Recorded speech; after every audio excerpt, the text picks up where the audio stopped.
ഏരൂരിൽ MDMAയുമായി 21-കാരനെ കൊല്ലം rural ഡൺസഫ് team പിടികൂടി. ഏരൂർ തെക്കേവയൽ കുന്നുവിള വീട്ടിൽ അഭിനവാണ് പിടിയിലായത്.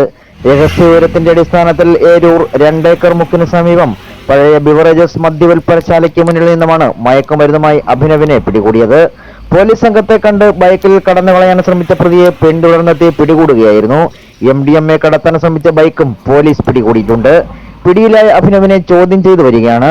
ഇയാൾ ആർക്കായി എവിടേക്കാണ് മയക്കുമരുന്ന് എത്തിച്ചു നൽകിയതെന്നും ഇയാൾക്ക് എവിടെ നിന്നും മയക്കുമരുന്ന് ലഭിച്ചു എന്നതടക്കം ഡാൻസ് സംഘം അന്വേഷിക്കുകയാണ്.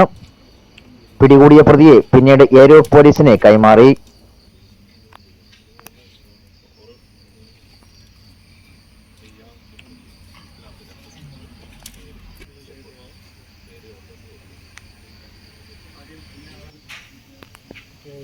മനസ്സിലാക്കി ഇനി അതിൻ്റെ ഉത്തരവശം കഴിഞ്ഞ് പോയാൽ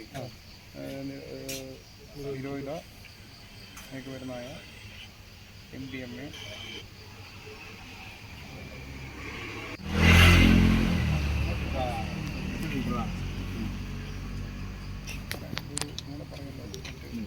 നമ്മൾ അനുമതിയില്ലാതെ പറയണം.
പൾസർ